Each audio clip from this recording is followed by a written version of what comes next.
Hi. So, if you're a fresh medical graduate and you're considering Qatar or Middle East as your next step, this is the video that you need to watch before you make that decision. And because most doctors look at opportunities, salaries, and lifestyle, the reason to move out from their country and to work in Middle East, very few actually understand how the system will place them once they have entered. And in Qatar, your entire career pathway as a doctor is not based on your degree, but on how that degree will be structured and evaluated. And that one detail can completely change where you start. So let's begin with. I will give you a very simple explanation on how an evaluation is done. You can watch my previous video where I have explained how do we apply as a doctor in Qatar, evaluation and a data flow and exams and everything.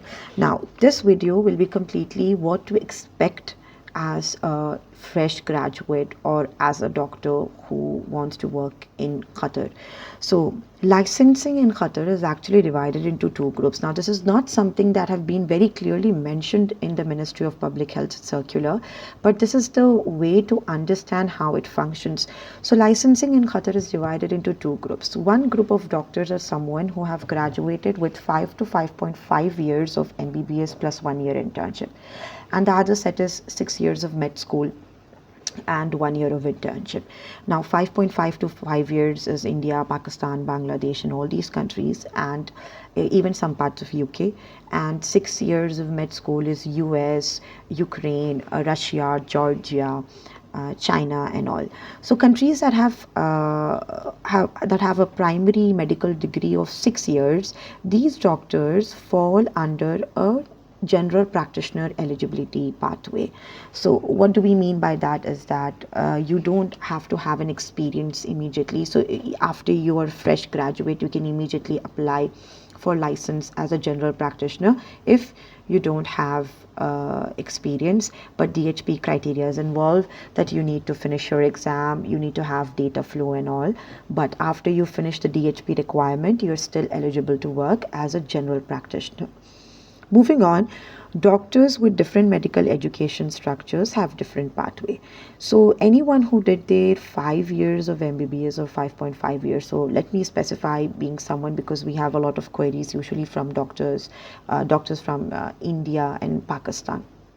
So there our medical school is 5.5 to 5 years plus 1 year of internship. For us, what happens is that the issue is not our degree. It's not like we are not eligible to work in Qatar, or our degree is not valued, but it's just that the training structure is different. So what actually happens is that if you are a fresh medical graduate from Pakistan, let's say, and after you finish your internship, you write Qatar's prometric exam and you pass.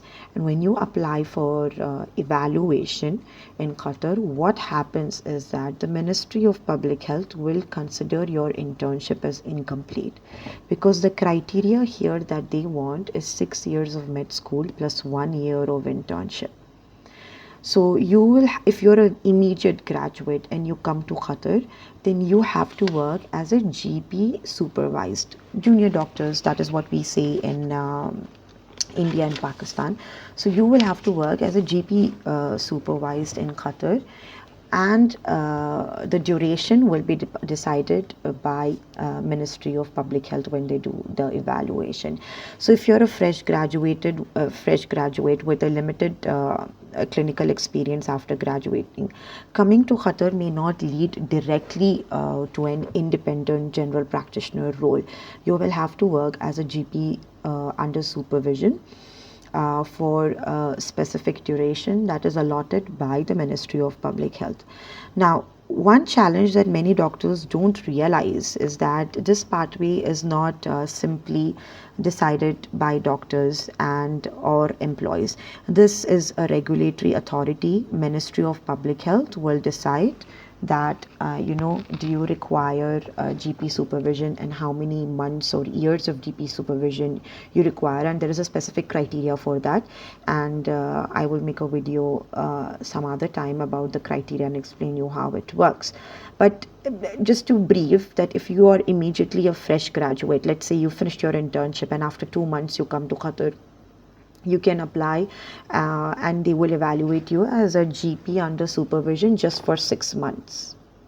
Okay, but if you have a gap, then according to that set of gap, Ministry of Public Health will allot you a GP supervised role. So that's a completely different discussion to make. We'll talk about it sometime later.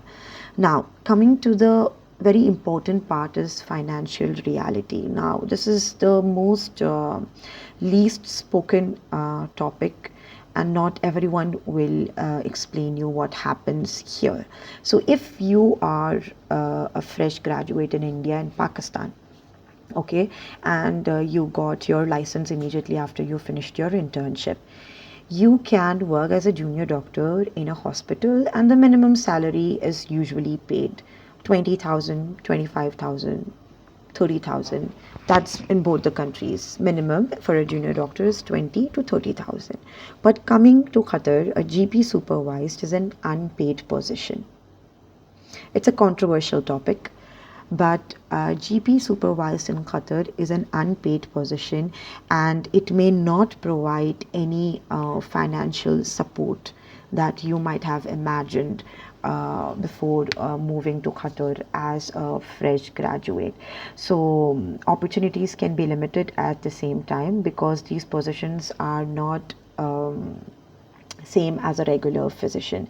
What happens is that a very few clinics usually hires general practitioners supervised, and a very few doctors or very few general practitioners actually will to supervise you, because in the end they have to sign a letter that you were under their supervision for so and so time. So it's a bit difficult to enter as a GP supervised. Very important part to come is that GP supervised will not be given to anyone who comes on a free visa to Qatar. Anyone who is under their family sponsorship or under their husband's sponsorship, born in Qatar, or born to a Qatari mother, or someone who is Qatari, can be given a GP supervised role. But it is not for someone who randomly wants to come to Qatar and start working. GP supervised role is not given to them. So to summarize, what is actually that it is not actually a really good idea to come to Qatar as a fresh graduate, because first step is that you will have to work as a GP supervised here, and your evaluation will be cancelled because you don't come under the visa category to work as a GP supervised. So a doctor earning a modest salary, coming to the same point, a doctor who is earning a modest salary in India or in Pakistan or in their respective countries while gaining independent clinical experience may actually be building more career value than someone who wants to come here and start working as a fresh graduate immediately. So that's one thing that everyone have to understand. Now the fourth important point is the clinical exposure. The biggest hidden cost is not only money, it is also clinical growth at the same time. In many countries, young doctors working in busy hospitals may see, a wide variety of cases and develop decision making, even if they are working as a junior doctor. So I usually come across a lot of girls and boys who contact us and ask us that we want to start our career as a physician in Pakistan or India, and the first question I ask them is that, are you working? And they say yes, we are working. And I ask them, how much experience do you have? And they have a long list to give me that we know how to use a catheter, we can insert an IV line, we can intubate, we can do CPRs, we can do self-diagnosis, we can prescribe, and all those soft skills, we are able to do this. But when you come in this country, you have limitations to such things. In many countries, young doctors working in busy hospitals have different exposure. But when you come to Qatar, it has its own regulatory, and you may not be allowed to work full fledged like you do in India and Pakistan. So in Qatar, you can work in a department you like only if you have residency or PG. Now, this is another topic that is not spoken about. Let me explain you how it works. So let's say you are someone who's passionate about getting a residency seat or PG seat in surgery, and you're preparing for your PG or residency seat, and at the same time you work as a junior doctor in that particular department to get some exposure and experience.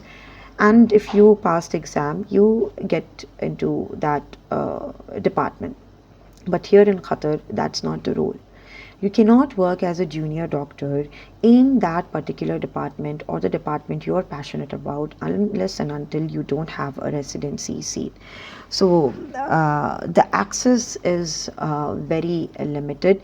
We have had doctors who were working in OBGYN department, especially female doctors do this, that they graduate and they start working in OBGYN department because they won't be able to get into PG seat or something like that. And when they come to Qatar, they expect that that number of experience, 5 years, 6 years of experience in OBGYN department without doing PG or residency is valued in your home country. But once you come here and you apply for evaluation or data flow, they will reject it because you don't have residency or PG to it.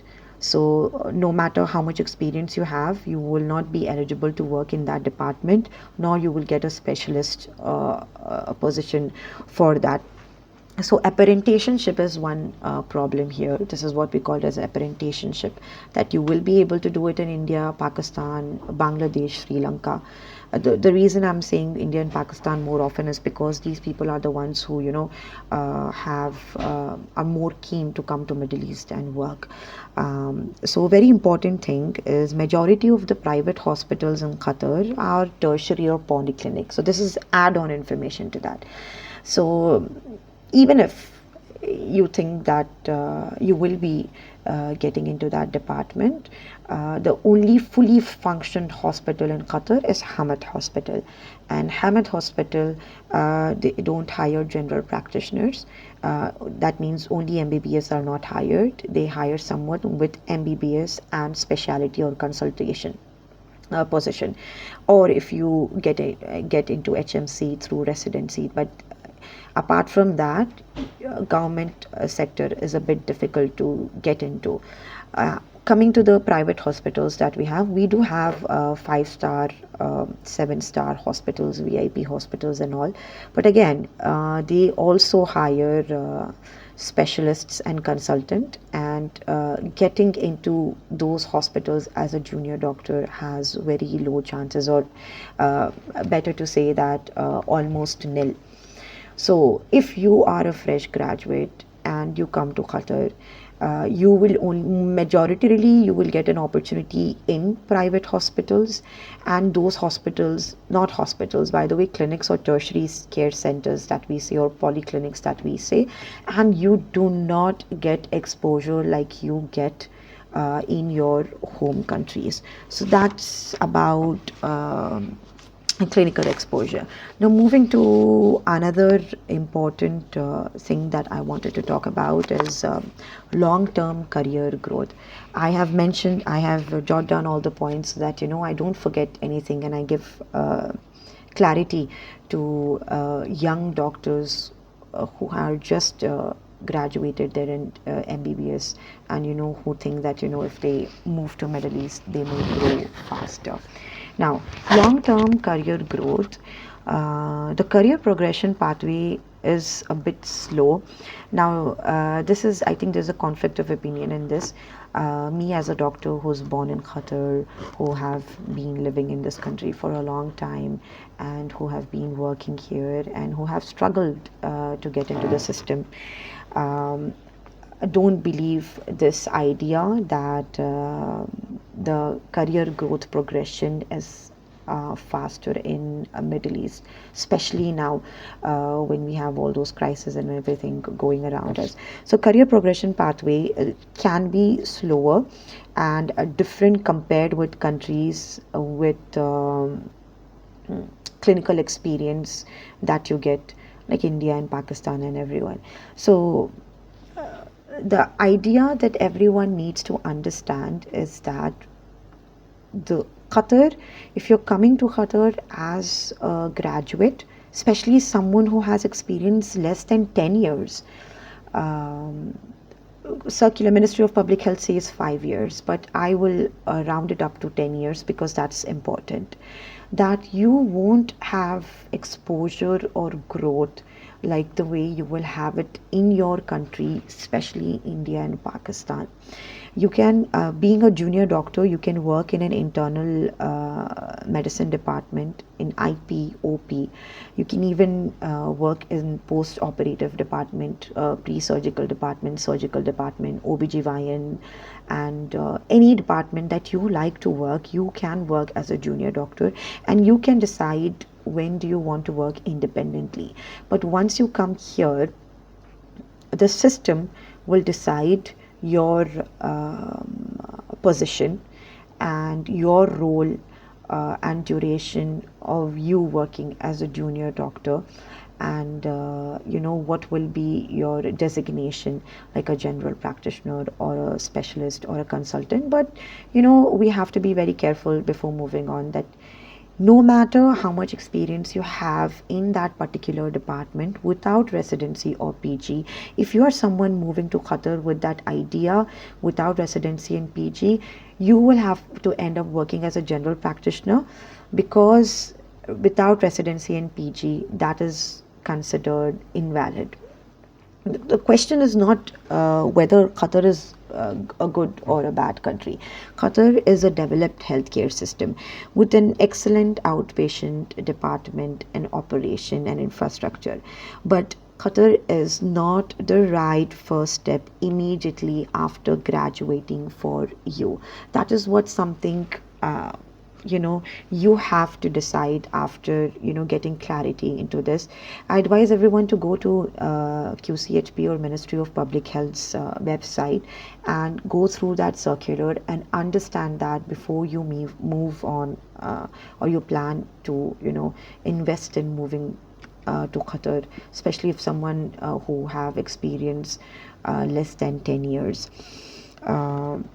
And very important thing that I usually get queries in my comment section that I'm a physician in Pakistan or in India, will I be able to get a job in Qatar or not? The question is not that can you get a job or can I get a job. The question is, will this environment help me become a better doctor that I want to become as? Will it help you grow, or will you be working in the same position? So a very important thing to add on, that if you are working in your home country, again mentioning, because we have a lot of queries from Pakistan and India, if you are working as a junior doctor in those countries for 2 years, you will be eligible to work as an independent doctor in third year, right? And after 5 to 7 years, you will be considered as a consultant, even if you don't have a residency or a PG. If you're working soon after your MBBS and you have 5 years to 7 years of MBBS, what happens is that you will be considered as a consultant there. But here in Qatar, even if you're someone working as a general practitioner for 35 years or 25 years, you will always be called as a general practitioner by Ministry of Public Health. So that's not going to, add on designation. Your years of experience is not going to, upbring the milestone of how a doctor is supposed to be, like a junior doctor and then a practicing physician and then a resident, or a consultant and specialist and whatever it is.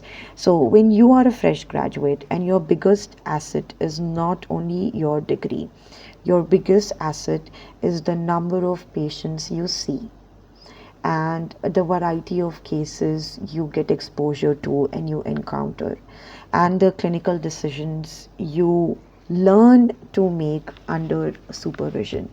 So that is an important asset. That's why I mentioned in the beginning that a lot of doctors look at opportunities, salaries, and lifestyle. But this is something that no one is going to talk about it. And that's why I made a decision to come on my channel and explain that what you should expect before coming to Qatar, especially fresh graduates and interns. So, in the end of this video, if you have to ask my opinion that should I come to Qatar to work as a physician or a fresh graduate, I would say no. I would definitely ask you to wait, finish your internship, work in your own country. If you get opportunity to enter into PG or residency, do it, and then come to Qatar as a specialist or a consultant. But coming as someone who is a fresh graduate or a general practitioner, if you're someone who still prefers lifestyle, then that becomes a personal choice. So in the end, uh, it is very important to understand that before you move out of your country, what you will be expecting from that country. I hope I have cleared out all the queries that have been pondering on my comment section, in my inbox and my email and my WhatsApp. And I welcome you all for an open discussion to it. And next video will be coming up soon on residency programs and more career pathway guidelines.